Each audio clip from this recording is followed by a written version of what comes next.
ఏది అయినా ట్రై చెయ్యి ఆచి చికెన్ మసాలా. ఆచి చికెన్ మసాలా. ముఖ్యమంత్రి రేవంత్ రెడ్డి ఢిల్లీ పర్యటన రాష్ట్ర కాంగ్రెస్ నేతల్లో ఉత్కంఠ రేపుతోంది. మున్సిపల్ ఎన్నికల తర్వాత రాష్ట్ర మంత్రివర్గంలో భారీ మార్పులు ఉంటాయన్న ప్రచారానికి సీఎం ఢిల్లీ పర్యటన బలం చేకూరుస్తోంది. ఇక ఢిల్లీలో సీఎం అధిష్టాన పెద్దలతో ఏం చర్చించబోతున్నారు అనేది ఉత్కంఠ రేపుతోంది.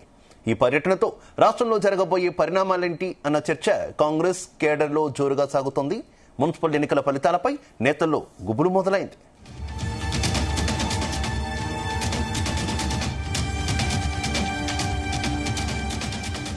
ముఖ్యమంత్రి ఢిల్లీ పర్యటనకు సంబంధించి మరిన్ని వివరాలు మా చీఫ్ న్యూస్ కోఆర్డినేటర్ రాధాకృష్ణ అందిస్తారు. రాధాకృష్ణ, ముఖ్యమంత్రి రేవంత్ ఢిల్లీ పర్యటనకు సంబంధించి కాంగ్రెస్ నేతల్లో కూడా కొంత ఉత్కంఠ నెలకొన్నట్టు తెలుస్తుంది. అప్డేట్స్ ఏంటి? Good evening Shiva.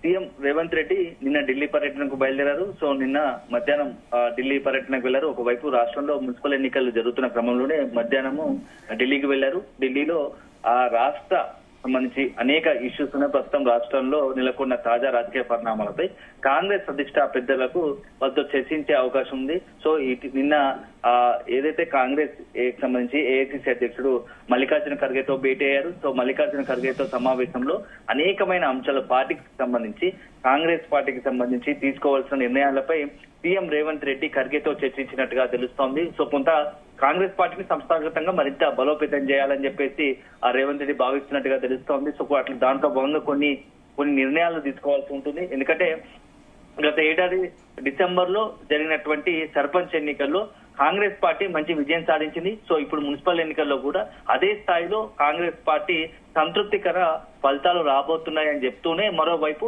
మరికొంత కూడా కొంత పార్టీని స్ట్రెంథెన్ చేయడానికి కొన్ని నిర్ణయాలు తీసుకోవాల్సి ఉంటుంది. కొన్ని పదవులు చేపట్టాలి, కొన్ని నామినేట్ పదవులకు సంబంధించి కావచ్చు, ఇతరత్ర పార్టీకి సంబంధించి పదవుల విషయంలో కొంత మార్పులు చేర్పులు చేయాల్సి ఉంటుందని చెప్పేసి సీఎం రేవంత్ రెడ్డి మల్లికార్జున ఖర్గే దృష్టికి తీసుకొచ్చినట్టుగా తెలుస్తుంది. అదే సందర్భంలో మల్లికార్జున ఖర్గే ద్వారా ఇటు రాహుల్ గాంధీ, సోనియా గాంధీకి కూడా ఈ విషయాన్ని తీసుకువెళ్లాలని చెప్పినట్టుగా తెలుస్తుంది. అదే సందర్భంలో ఎందుకంటే మున్సిపల్ ఎన్నికల తర్వాత రాష్ట్ర కాంగ్రెస్ లో కొన్ని మార్పులు ఉంటాయి. ఎందుకంటే సీఎం రేవంత్ రెడ్డి కేబినెట్ లో ఉండబోతున్నాయని చెప్పేసి కొద్ది రోజులుగా ప్రచారం జరుగుతున్న సంగతి తెలిసిందే. ఎందుకంటే ఇప్పటికీ సీఎం రేవంత్ రెడ్డి కేబినెట్ లో మరో ఇద్దరికి బెట్టు ఖాళీ ఉంది. సో ఇద్దరికి మరొకరికి అవకాశం ఇద్దరికి మంత్రుల పదవులుగా ఇచ్చే అవకాశం ఉన్న నేపథ్యంలో సో ఆ ఇద్దరికి సంబంధించి ఎవరికి అవకాశం ఇస్తే బాగుంటుందనే దానిపైన గత కొద్ది రోజుల్లో కూడా రాష్ట్ర వ్యాప్తంగా కాంగ్రెస్ పార్టీలో సీరియస్ గా చర్చ జరుగుతోంది. ఎందుకంటే అనేక మంది ఆశావాహులు ఉన్నారు. సో ఈ నేపథ్యంలో కాంగ్రెస్ పార్టీకి సంబంధించి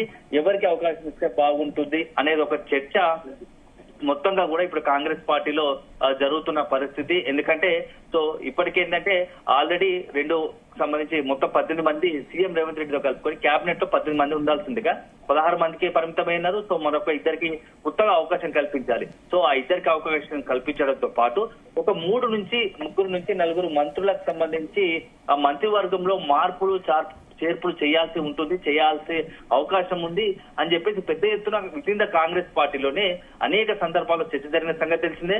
ఏకంగా పిసిసి అధ్యక్షుడు మహేష్ కుమార్ గౌడ్ కూడా కొద్ది రోజుల క్రితం ఇదే సందర్భంలో చిట్చాట్ లో భాగంగా కూడా కొంత ప్రక్షాళన చేయాల్సిన అవసరం ఉంది అనే ఒక మాట మాట్లాడిన పరిస్థితి. సో ఆ మార్పుల చేర్పుల విషయంలో కూడా సీఎం రేవంత్ రెడ్డి అధిష్టాన పెద్దలతో చర్చిస్తున్నట్టుగా తెలుస్తోంది. దానికి అన్నిటి కారణం ఏంటంటే మున్సిపల్ ఎన్నికలు ముగుస్తున్నాయి కాబట్టి మున్సిపల్ ఎన్నికలు ముగిసిన నేపథ్యంలో రేపు ఫలితాలు రాబోతున్నాయి. ఫలితాల తర్వాత దాన్ని ఆధారంగా చేసుకొని ఎవరికైనా మంత్రి పదవుల మున్సిపల్ ఎన్నికల్లో కనుక ఎవరైనా ఆ యొక్క జిల్లాకు సంబంధించి కావచ్చు ఆ మంత్రుల కనుక పర్ఫార్మెన్స్ సరిగా లేకపోతే వాళ్ళని తప్పించే అవకాశం ఉంది అనేది కూడా ఒక చర్చ కాంగ్రెస్ పార్టీలో జరుగుతున్న నేపథ్యంలో ఇప్పుడు మున్సిపల్ ఎన్నికలు కూడా రేపు ఫలితాలు రాబోతున్నాయి.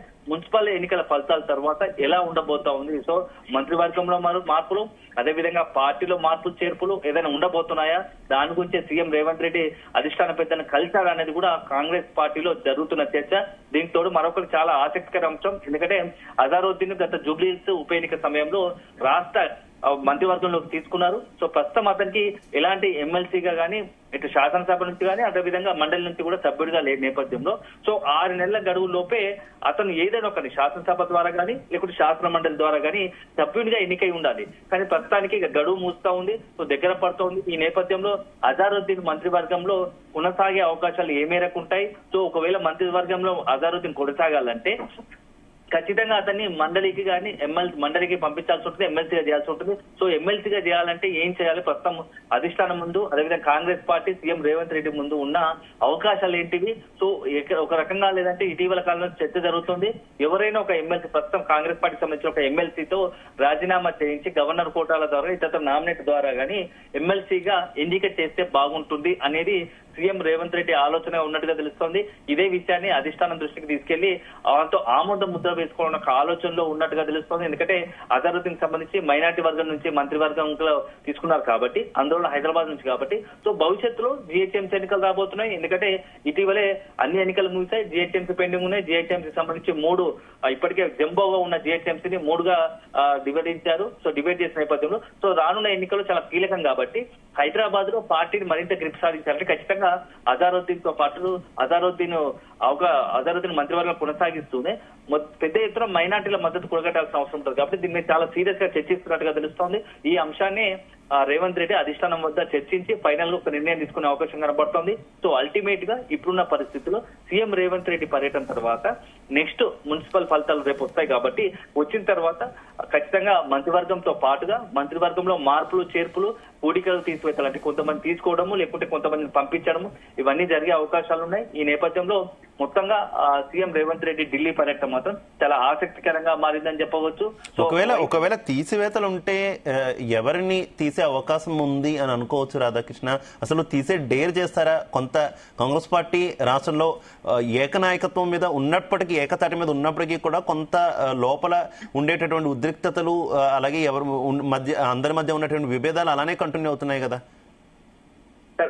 శివ, ఇప్పుడు మీరు చెప్పినట్టుగా ప్రస్తుతం మంత్రివర్గంలో గత కొద్ది రోజులుగా కొంతమంది మంత్రుల తీరు అనేక సందర్భాల్లో వివాదాస్పదమైంది. సో కొంత అట్లాంటి మంత్రుల వల్ల పార్టీకి గాని అదే సందర్భంలో మంత్రివర్గంలో సీఎం రేవంత్ ప్రభుత్వానికి గాని చెడ్డ పేరు వచ్చిందని చెప్పేసి ప్రచారం జరిగిన నేపథ్యంలో ఆ మంత్రుల విషయంలో జరిగినటువంటి గతంలో కొద్ది జరిగిన ఏదైతే అంశాలు ఉన్నాయో దాని ఆధారంగా తప్పించే అవకాశాలు ఉన్నాయా లేదా అనేది కూడా కొంత కాంగ్రెస్ పార్టీలో చర్చ జరుగుతుంది. సో దానికి సంబంధించి ఖచ్చితంగా సీఎం రేవంత్ రెడ్డికి కొంత ఫ్రీడమ్ ఇస్తే వాళ్ళను బుజ్జగించా లేకుంటే వాళ్ళకు పార్టీ తరఫున ఇతరత పదవులు ఇచ్చి వాళ్ళతో అంటే ఒప్పంద ప్రకారమే మంత్రివర్గం నుంచి ఒకవేళ తప్పించాల్సి వస్తే వాళ్ళతో బుజ్జగించి వాళ్ళని ఖచ్చితంగా సీఎం రేవంత్ రెడ్డి ఓ రకంగా పార్టీ కోసం వాడుకునే అవకాశాలు ఉంటాయి. అలాంటి సందర్భంలోనే ఇట్లాంటివి నెక్స్ట్ వచ్చే పరిస్థితి ఉంటుంది. సో ఇప్పుడున్న పరిస్థితులు ఎందుకంటే మున్సిపల్ ఎన్నికల్లో కూడా కొంత కాంగ్రెస్ పార్టీకి ఎగ్జిట్ పోల్స్ వచ్చిన సందర్భంలో పాజిటివ్ గా అంటే మంచి ఏంటంటే దాదాపుగా 75-80 పైగా కూడా మున్సిపాలిటీలు కాంగ్రెస్ పార్టీకి రాబోతున్నాయి. 5 కార్పొరేషన్ల పైగా కాంగ్రెస్ పార్టీ కైవసం చేసుకోబోతుందని చెప్పేసి ఎగ్జిట్ పోల్స్ వస్తున్న నేపథ్యంలో సో ఇప్పుడు ఒకవైపు కాంగ్రెస్ సంబంధించి సీఎం రేవంత్ రెడ్డికి వ్యక్తిగతంగా కొంత ఈ బూస్టప్ ఇచ్చాయి కాబట్టి అనవసరంగా ఇలాంటి సందర్భంలో మంత్రివర్గంలో మార్పులు చేపడతారా అనేది కూడా ఒక ఆలోచించిన విషయం. సో ఒకవేళ కనుక మంత్రివర్గంలో ఖచ్చితంగా మార్పులు చేర్పులు చేయాల్సి ఉంటుంది. ఖచ్చితంగా దానికి సంబంధించి సీఎం రేవంత్ రెడ్డి వ్యక్తిగతంగా ఎవరైతే మంత్రులు మార్చాలనుకుంటున్నారో ఎందుకు మార్చాలనుకుంటున్నారో వాళ్ళని బుజ్జగించి వాళ్ళకు సర్దుబాటు చేసి నచ్చజెప్పి ఒకవేళ అక్కడి పరిస్థితి వస్తే కనుక తప్పించాల్సి ఉంటుంది. అదే సందర్భంలో వారి డిమాండ్కి అనుగుణంగా ఇప్పుడు ఎందుకంటే నల్గొండ జిల్లాకు సంబంధించి కావచ్చు కొమటిరెడ్డి వెంకటరెడ్డి బ్రదర్స్ సంబంధించి కొమటిరెడ్డి వెంకటరెడ్డి మంత్రివర్గంలో ఉన్నాడు, రాజగోపాల్ రెడ్డి కూడా మంత్రి పదవి అడుగుతున్నారు. ఒకవేళ కనుక ఇప్పుడున్న పరిస్థితుల్లో రాజగోపాల్ రెడ్డికి మంత్రి పదవి ఇవ్వాలనుకుంటే కొమటిరెడ్డి వెంకటరెడ్డి ఖచ్చితంగా మంత్రికి తన మంత్రి పదవికి సంబంధించి కొంత త్యాగం చేయాల్సిన అవసరం ఉంటుంది. అట్లాంటి పరిస్థితి వస్తుందా అనేది మాత్రం మనం వేచి చూడాలి. సో దానికి సంబంధించి సీఎం రేవంత్ రెడ్డి కూడా కొంత అన్ని పూర్తి స్థాయిలో సమాచారం సేకరించి ఏది పార్టీకి అల్టిమేట్ గా పార్టీకి ప్రభుత్వానికి ఏది మంచిదవుతుందో దానికి అనుగుణంగానే అధిష్టానం చెప్పినట్టుగా నడుచుకోవడం కాబట్టి దానికి సంబంధించి ఫాలో అయ్యే అవకాశాలు ఉంటాయి. సో అల్టిమేట్ గా ఇప్పుడున్న పరిస్థితుల్లో ఎందుకంటే 2 సంవత్సరాలు పూర్తి చేశారు, మరొక 3 సంవత్సరాలు కాంగ్రెస్ పార్టీ అధికారంలో ఉండబోతోంది. సో ఈ నేపథ్యంలో నెక్స్ట్ తదుపరి అడుగులు ఎలా ఉండబోతున్నాయి, సీఎం రేవంత్ రెడ్డి ఆలోచన ఏముంది, మరి సీఎం రేవంత్ రెడ్డి ఆలోచనకు అనుగుణంగా అధిష్టానము ఆమోద ముద్ర వేస్తుందా లేకుంటే ఎందుకంటే ఇటీవల కాలంలో కూడా కొన్ని వ్యవహారాలు with CM Revanth Reddy cabinet లోనే మంత్రుల మధ్య పెద్ద వివాదానికి తెరలేసిన అంశాలు ఉన్నాయి. సో బొగ్గుకు సంబంధించి మనం చూసిందే. సో ఇట్లాంటి వ్యవహారాలన్నీ కూడా ఉన్నాయి. వాటిపైన కూడా సీఎం రేవంత్ రెడ్డి అధిష్టానంతో ఈ విషయంలో ఎట్లాంటి ఏం జరిగింది అనేది ఒక ఫీడ్బ్యాక్ కూడా ఇచ్చే అవకాశం ఉంటుంది. సో ఎందుకు అట్లా వివాదాస్పదమైంది, పెద్ద సంచలనంగా మారింది. ఆ బొగ్గు విషయంలో మంత్రుల మధ్య బాహాటంగానే కొంత చర్చ జరిగింది, వివాదానికి తెరలేసిన నేపథ్యంలో అసలు ఏం జరిగిందనే అంశంపై కూడా సీఎం రేవంత్ రెడ్డి అధిష్టానానికి ఈ విషయం కొంత పూర్తి స్థాయిలో దీనికి సంబంధించి ఫీడ్బ్యాక్ ఇచ్చినట్టుగా తెలుస్తుంది. సో అల్టిమేట్ గా సీఎం రేవంత్ రెడ్డి ఢిల్లీ నుంచి వచ్చాకే అసలు సీఎం రేవంత్ రెడ్డి ఏం చేయాలనుకుంటున్నాడు, మున్సిపల్ ఎన్నికల ఫలితాల తర్వాత పార్టీ పరంగా కావచ్చు, మంత్రివర్గంలో ఏదైనా మార్పులు చేర్పులు ఉంటాయనేది మాత్రం ఖచ్చితంగా మనం వేచి చూడాల్సి ఉంటుంది. Right, okay, thank you Radhakrishna.